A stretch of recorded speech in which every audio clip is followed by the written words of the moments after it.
शर्मिला रुकने वाली नहीं थी।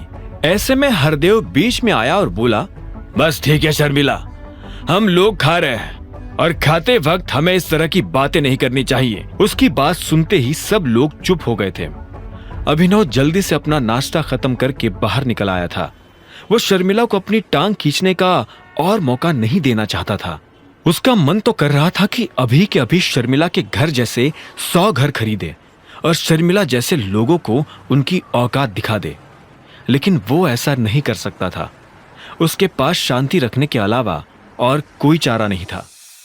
अभिनव ऑफिस पहुंच चुका था। जब वो अपने कैबिन में बैठा था तो जेनी भड़कते हुए उसके कैबिन में आई और दरवाजा खोलते हुए बोली, ये सब क्या है? हाँ? अभिनव पलटकर अपनी कुर्सी के पीछे देखने लगा। उसे समझ नहीं आ रहा था कि जेनी किससे बात कर रही है। ये देख जेनी का दिमाग और गर्म हो गया और वो चीखते हुए बोली, मैं तुमसे बात कर रही हूं। हाँ तो इतना चिल्ला क्यों रही हो?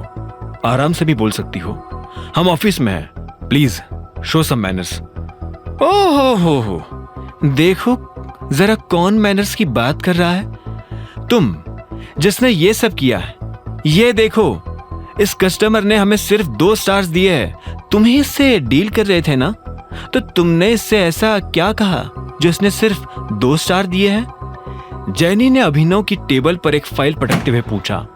अभिनव ने फाइल उठाकर उसे एक सेकंड के लिए देखा और फिर बोला, तुम मेरे मजे ले रही हो? तुम्हें पता नहीं कि कल मैंने किसी भी लड़की का फोन अटेंड नहीं किया था। मेरे पास सिर्फ 4 कॉल्स आए थे और वो चारों लड़कों के थे जिनसे मैंने बहुत मैनर्स के साथ बात की थी। अच्छा, तो फिर ये कैसे हुआ? एक्सप्लेन करो। तुम झूठ बोल रहे हो। तुम हर चीज अपने हिसाब से क्यों करना चाहते हो? सीईओ सर ने तुम्हें मैनेजर की पोस्ट से निकाल दिया तो तुम इस बात का खुन्नस निकाल रही हो। मैं फिर से कह रहा हूं, मुझसे अच्छे से बात करो। नहीं तो क्या कर लोगे? तुम्हें पता नहीं है, लेकिन यहां तुम्हारी सीनियर मैं हूं। अभिनव ने यह सुनकर एक गहरी सांस ली। जेनी को उसकी फाइल वापस की और बोला, प्लीज अभी मेरे ऑफिस से बाहर निकल जाओ। मेरे पास इन सब बातों के लिए टाइम नहीं है। मिस्टर अभिनव, मुझे एक्सप्लेनेशन चाहिए। अगर तुमने मुझे नहीं बताया कि यह सब कैसे हुआ तो मैं तुम्हें अभी के अभी अकरम सर के पास लेकर जाऊंगी और वो तुम्हें एक झटके में नौकरी से निकाल देंगे। जेनी ने अभिनव को धमकी देते हुए कहा। यह सुनते ही अभिनव के चेहरे पर मुस्कान आ गई और उसने कहा, अच्छा तो ठीक है, करके देखते हैं। क्या करके देखते हैं? यही जो तुमने कहा। जाओ, अकरम सर को जाकर बोलो कि मैं एक्सप्लेनेशन नहीं दे रहा हूं, फिर देखते हैं कि किसकी नौकरी जाती है। यह सुनते ही जेनी को गुस्सा आ गया। उसने ठंडी आंखों से अभिनव को देखा और उसके कैबिन से बाहर निकल गई। Thank you. इधर अभिनव ने भी कुछ देर के बाद एक फोन काट दिया था। उसे दिन भर फोन आते रहते थे। हर कोई उसे अपनी अपनी प्रॉब्लम्स बताता था और वो उन्हें सॉल्व करता था। अभिनव को इस काम में जरा भी मजा नहीं आ रहा था। उसका लंच टाइम हो गया था पर अभी तक उसका फोन बजे जा रहा था। अकरम चाहता तो उसे किसी दूसरे डिपार्टमेंट में भेज सकता था, लेकिन उसने अभिनव को जानबूझकर यहां भेजा ताकि उसके पास अपना खुद का एक कैबिन हो। अभिनव अपने कैबिन से बाहर निकला और कैंटीन में कुछ खाने चला गया। वो खाने तो बैठ गया था, लेकिन उसे याद आया कि जल्दबाजी में वो अपना फोन अपने कैबिन में ही भूल आया था।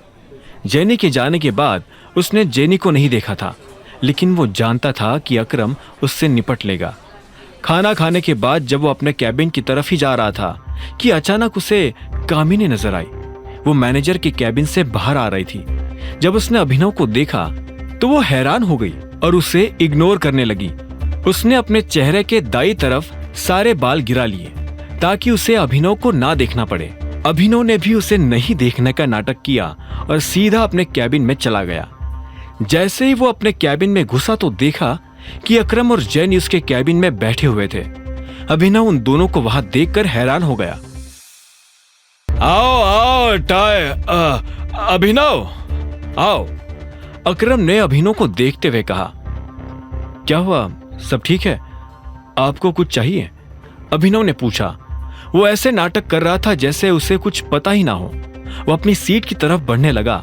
अकरम ने कहा, अभिनव तुम्हारे और जेनी के बीच में जो कुछ भी हुआ उसके बारे में जेनी ने मुझे सब कुछ बताया। मैं उसी बात पर इसे डांट रहा था और मुझे लगता है कि अब इसके घर जाने का टाइम आ गया है। यह सुनते ही जेनी की आंखें फटी की फटी रह गई। वो अकरम की तरफ देख रही थी। उसने पूछा, घर जाने का टाइम आ गया है मतलब? अकरम ने उसे एक पल के लिए देखा और बोला, तुमने अभिनव के साथ शर्त लगाई थी ना कि तुम उसे नौकरी से निकलवा दोगी, लेकिन अब पासा पलट चुका है। नौकरी अभिनव की नहीं तुम्हारी जाएगी। Sir please, I am sorry, मुझे माफ कर दीजिए सर, प्लीज मुझे नौकरी से मत निकालिए, I am so sorry. Jenny ने तुरंत माफी मांगते हुए कहा। यह सुन अभिनव को हंसी आ गई। उसने कहा, मैंने तुम्हें कहा था ना जेनी, तुम मेरे जैसे आदमी से पंगा नहीं ले सकती हो। हाँ, तुम जिस तरह से मेरी रिस्पेक्ट करती हो उसी तरह से तुम्हें अभिनव की भी रिस्पेक्ट करनी पड़ेगी, और ना सिर्फ अभिनव की बल्कि इस कंपनी के हर एम्प्लॉय की तुम्हें रिस्पेक्ट करनी पड़ेगी। अकरम ने भी अभिनव की बात में जोड़ते हुए कहा। यह सुनकर जेनी घबराहट के मारे अपनी कुर्सी में पीछे खिसक कर बैठ गई। उसने अभिनव को देखा और बोली, प्लीज मुझे नौकरी से मत निकालिए, प्लीज अकरम सर, मुझे। इससे पहले कि जेनी अपनी बात पूरी कर पाती उसकी आंखें भर आई थी। अभिनव ने उसे देखा तो उसके मन में जेनी के लिए दया आ गई। उसने अकरम को देखा और इशारों इशारों में समझाया कि वो जेनी को नौकरी से नहीं निकाले। अकरम ने हाँ में सिर हिलाया और बोला, ठीक है, लेकिन यह सिर्फ एक ही शर्त पर हो सकता है। तुम्हें अगर इस कंपनी में रहना है तो तुम्हें अभिनव और बाकी लोगों की रिस्पेक्ट करनी पड़ेगी, लेकिन अगर तुम दोबारा अभिनव पर या किसी और पर बेवजह चिल्लाई तो मैं तुम्हें तीसरा मौका नहीं दूंगा। मैं आगे से ऐसा कुछ नहीं करूंगी सर, प्लीज, सच में, आई प्रॉमिस, मैं ऐसा कुछ नहीं करूंगी। जेनी ने डबडबाई आंखों से अकरम को देखते हुए कहा, और हाँ, एक चीज का ध्यान रखना, इस कैबिन में जो कुछ भी हुआ उसके बारे में बाहर जाकर अगर तुमने अपने बॉयफ्रेंड से भी बात की तो मैं नहीं करूंगी सर, नहीं करूंगी। मैं इस बारे में किसी से बात नहीं करूंगी, किसी से कुछ नहीं कहूंगी, प्रॉमिस।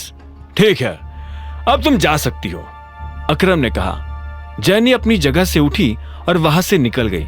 उसके जाते ही अकरम ने अभिनव से कहा, गजब का सिरदर्द है ये लड़की। अरे हाँ, लड़की से याद आया, मैंने तुम्हें ऑक्शन के बारे में बताया था ना, आज वो ऑक्शन होने वाला है और अलायना भी वहां आने वाली है। अलायना का नाम सुनते ही अभिनव के रोंगटे खड़े हो गए थे। बलराज ने पहले से अभिनव को अलायना के बारे में इतना कुछ बता दिया था कि अब वो अलायना से मिलने के लिए बेताब था। उसने कहा, हाँ, हम भी इस ऑक्शन में चलेंगे। हम नहीं, सिर्फ तुम। मैं आऊंगा पर तुम्हारे साथ नहीं। लोगों को शक होगा, हो सकता है कि मेरे साथ चलने से तुम्हें दिक्पाल छिंगावत भी मिल जाए। दिक्पाल छिंगावत का नाम सुनते ही अभिनव की आंखें बड़ी बड़ी हो गई थी। वो अपने दुश्मन से जल्द मिलना चाहता था। इतने में अकरम ने कहा, दिक्पाल से ज्यादा अलायना से बचकर रहना, she is a sweet poison. तुम्हें ले जाने के लिए मैंने अपने एक आदमी से बात कर ली है, वो तुम्हें मेरे रेस्टोरेंट से पिक कर लेगा। और हाँ, ये वीआईपी कार्ड अपने पास रखो, शहर के सभी बड़े लोगों के पास ये कार्ड है। कोई तुम्हें परेशान करे तो बस ये कार्ड दिखा देना। अभिनव ने उस कार्ड को लिया और ध्यान से देखने लगा। उस कार्ड पर निचले हिस्से में एक छोटा सा टाइगर गुदा हुआ था।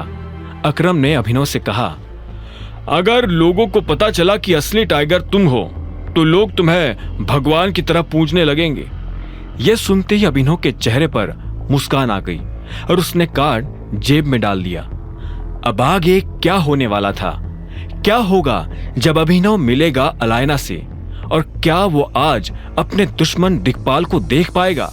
आगे की कहानी जानने के लिए देखें अगला एपिसोड सिर्फ पॉकेट एफएम के यूट्यूब चैनल पर, और द रिटर्न ऑफ टाइगर के सारे एपिसोड्स को सुनने के लिए डिस्क्रिप्शन में दी लिंक से डाउनलोड करें पॉकेट एफएम ऐप।